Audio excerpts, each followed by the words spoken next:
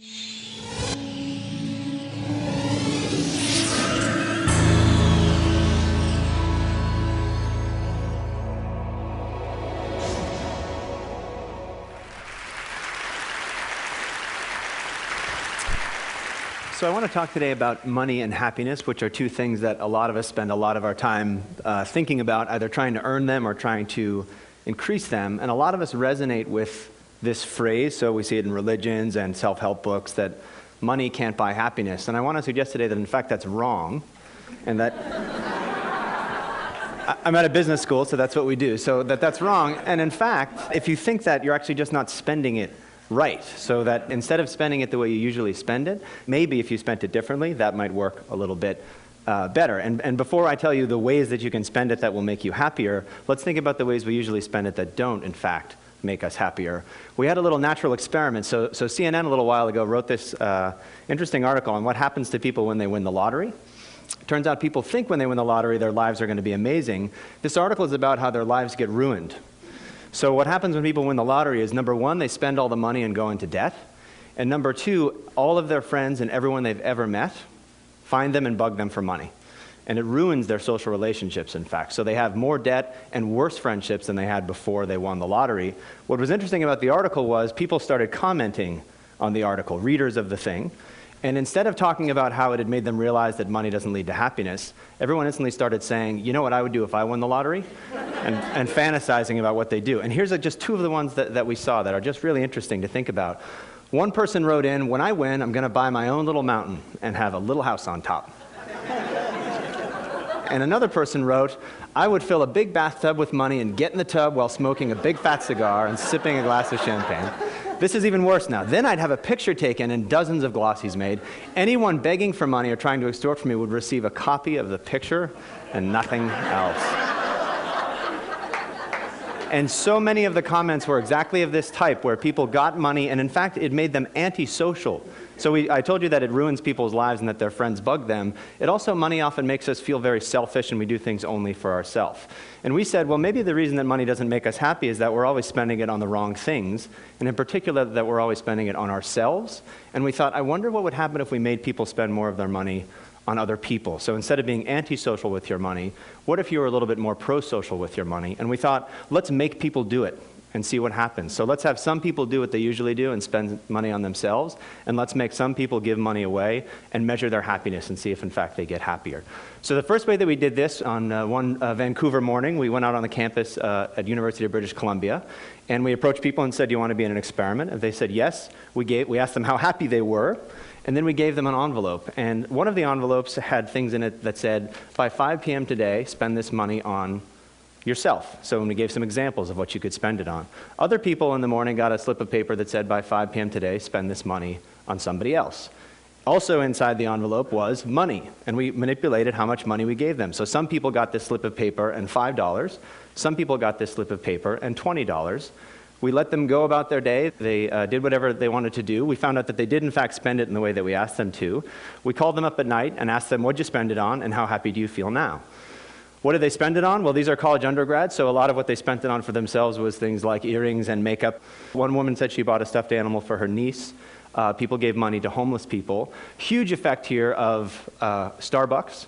So if you give undergraduates $5, it looks like coffee to them, and they run over to Starbucks and spend it as fast as they can. But some people bought a coffee for themselves the way they usually would, but other people said that they bought a coffee for somebody else. So the very same purchase, just targeted toward yourself or targeted toward somebody else. What did we find when we called them back at the end of the day? People who spent money on other people got happier. People who spent money on themselves, nothing happened. It didn't make them less happy, it just didn't do much for them. And the other thing we saw is that the amount of money doesn't matter that much. So people thought that $20 would be way better than $5. In fact, it doesn't matter how much money you spent. What really matters is that you spent it on somebody else rather than on yourself. We see this again and again when we give people money to spend on other people instead of on themselves. Of course, these are undergraduates in Canada, not the world's most representative population. They're also fairly wealthy and affluent and all these other sorts of things. We wanted to see if this holds true everywhere in the world or just among wealthy countries. So we went, in fact, to Uganda.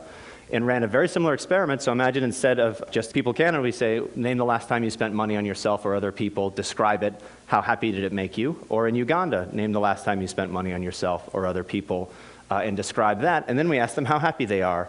Again, and what we see is sort of amazing because there's human universals on what you do with your money and then real cultural differences on what you do as well. So for example, one guy from Uganda says this. He says, I called a girl I wish to love. We basically went out on a date, and he says at the end that he didn't achieve her up till now. Here's a guy from Canada, very similar thing. I took my girlfriend out for dinner, we went to a movie, we left early, and then went back to her room for only cake, just cake only. Human universal, so you spend money on other people, you're being nice to them, maybe you have something in mind, maybe not, but then we see extraordinary differences. So look at these two.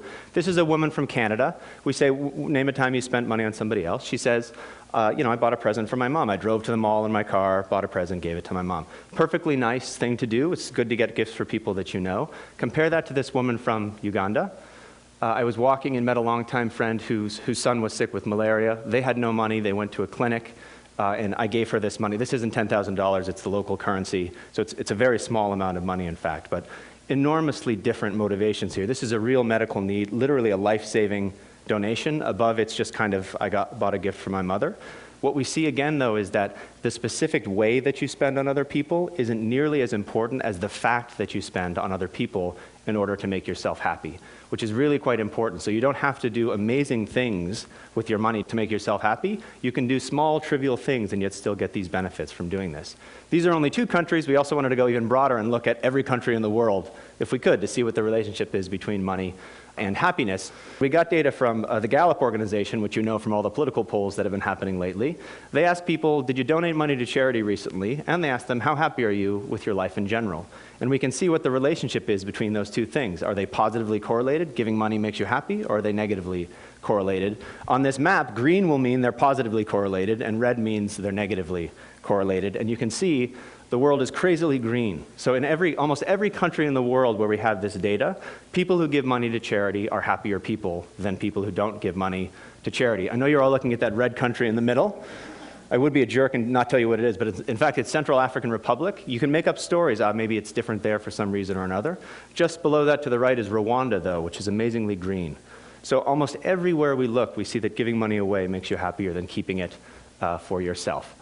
What about your work life, which is where we spend all the rest of our time when we're not with the people we know? We decided to infiltrate some companies and do a very similar thing. So these are sales teams in Belgium. They work in teams. They go out and sell basically to doctors and try to get them to buy drugs. So we can look to see how well they sell things as a function of being a member of a team. Some teams, we give people on the team some money for themselves and say, spend it however you want on yourself, just like we did with the undergrads in Canada. But other teams, we say, here's €15. Spend it on one of your teammates this week. Buy them something as a gift or a present and give it to them. And then we can see, now we've got teams that spend on themselves, and we've got these pro-social teams who we give money to make the team a little bit better. The reason I have a ridiculous piñata there is one of the teams pulled their money and bought a piñata, and they all got around and smashed the piñata, and all the candy fell out and things like that. A very silly, trivial thing to do, but think of the difference on a team that didn't do that at all, that got €15, put it in their pocket, maybe bought themselves a coffee, or teams that had this pro-social experience where they all bonded together to buy something and do a group activity. What we see is that, in fact, the teams that are pro-social sell more stuff than the teams that only got money for themselves. And one way to think about it is, for every €15 you give people for themselves, they put it in their pocket, they don't do anything different than they did before, you don't get any money from that. You actually lose money because it doesn't motivate them to perform any better. But when you give them €15 to spend on their teammates, they do so much better on their teams that you actually get a huge win on investing this kind of money. And I realize that you're probably thinking to yourselves, this is all fine, but there's a context that's incredibly important for public policy, and I can't imagine it would work there. And basically, if he doesn't show me that it works here, I don't believe anything he said. And I know that what you're all thinking about are dodgeball teams. This was a huge criticism that we got, to say, if you can't show with dodgeball teams, this is all stupid. So we went out and found these dodgeball teams and infiltrated them, and we did the exact same thing as before. So some teams we give people on the team money, they spend it on themselves. Other teams we give them money to spend on their dodgeball teammates. The teams that spent money on themselves, they're just the same winning percentage as they were before. The teams that we give them money to spend on each other, they become different teams, and in fact, they dominate the league by the time they're done. Across all of these different contexts, your personal life, your work life, even silly things like intramural sports, we see spending on other people has a bigger return for you than spending on yourself. And so I'll just say, I think if you think money can't buy happiness, you're not spending it right. The implication is not, you should buy this product instead of that product, and that's the way to make yourself happier. It's in fact that you should stop thinking about which product to buy for yourself and try giving some of it to other people instead. And we luckily have an opportunity for you. DonorsChoose.org is a nonprofit for mainly public school teachers in low-income schools. They post projects, so they say, I want to teach Huckleberry Finn to my class, and we don't have the books. Or I want a microscope to teach my students science, and we don't have a microscope. You and I can go on and buy it for them. The teacher writes you a thank you note. The kids write you a thank you note. Sometimes they send you pictures of them using the microscope. It's an extraordinary thing. Go to the website and start yourself on the process of thinking, again, less about how can I spend money on myself, and more about, if I've got $5 or $15, what can I do to benefit other people? Because ultimately when you do that, you'll find out you'll benefit yourself much more. Thank you.